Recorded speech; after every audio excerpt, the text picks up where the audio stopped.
This measurement is 9 by 7.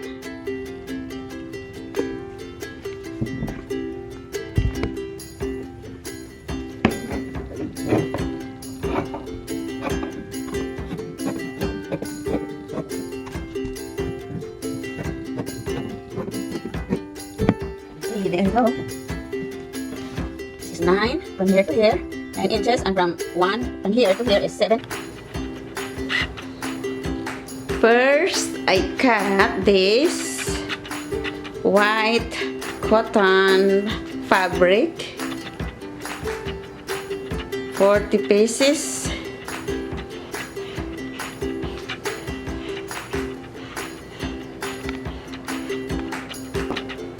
And also this one for the outside, I mean for the front facing. This is the underneath where it faces to your nose and mouth.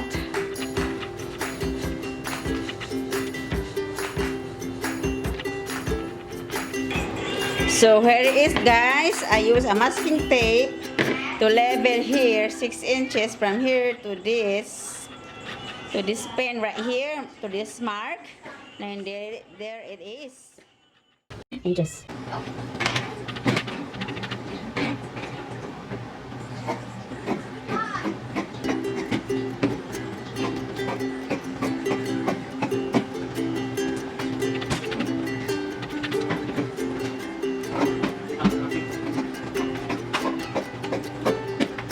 Okay, I'm done here, babe.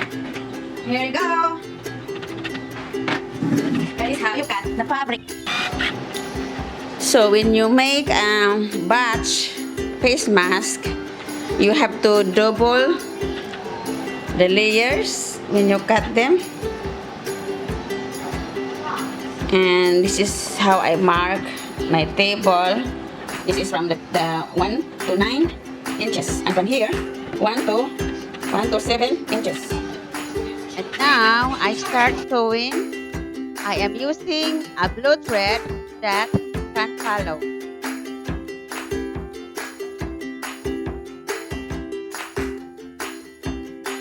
And place the right side of the fabric facing each other.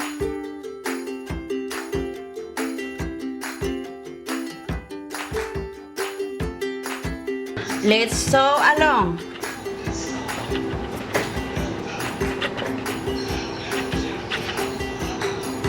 Back stitch.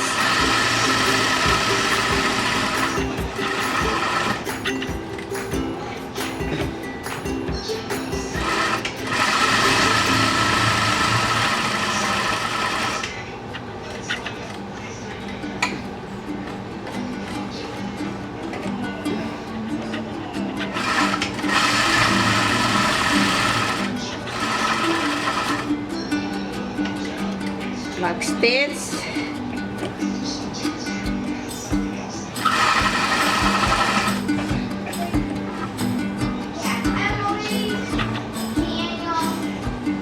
And then I leave 2 inches open area here to turn inside out.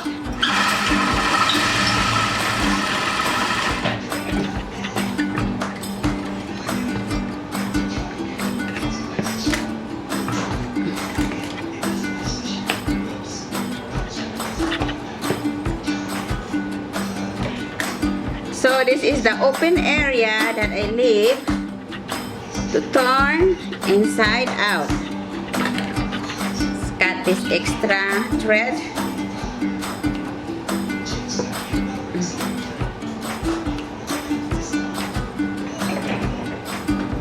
We turn inside out.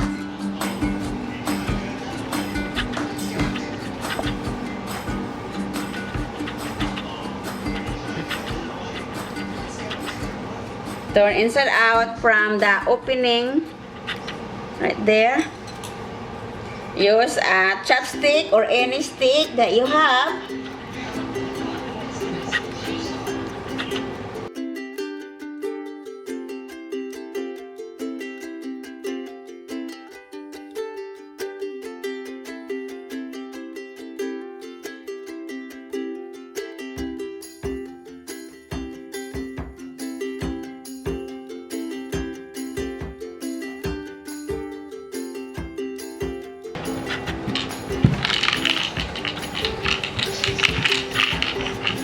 fold it in half.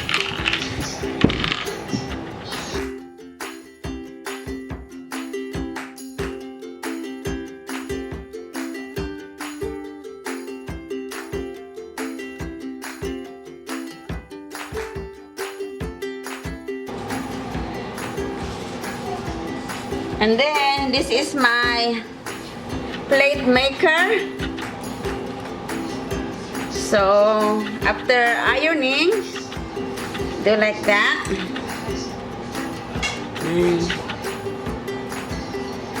And first of all, I had to sew this opening to close it, okay? Close that first. Backstitch.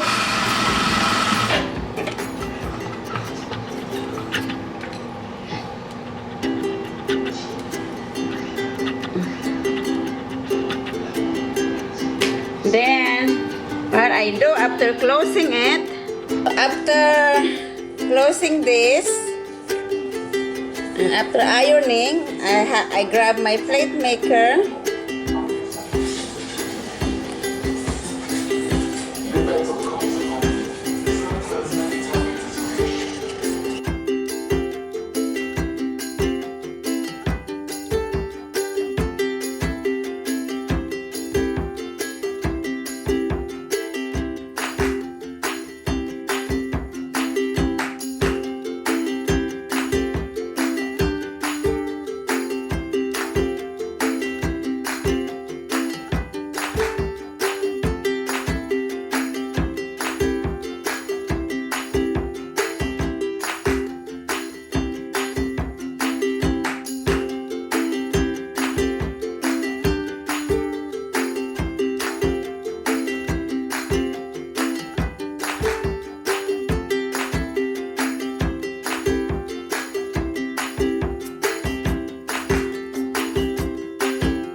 So I sew all around. And there's some more.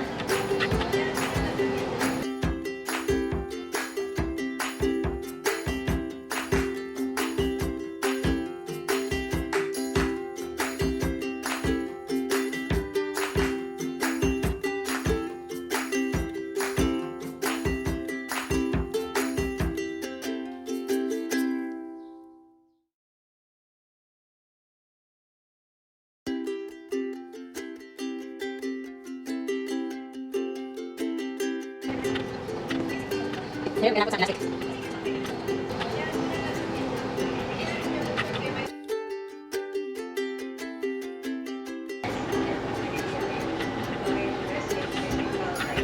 So here it is, guys.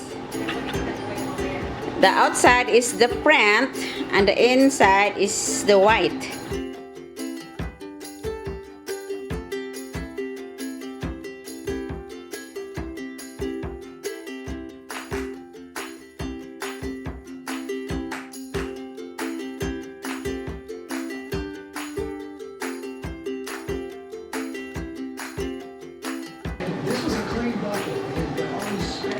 Okay, guys, it's ready to deliver.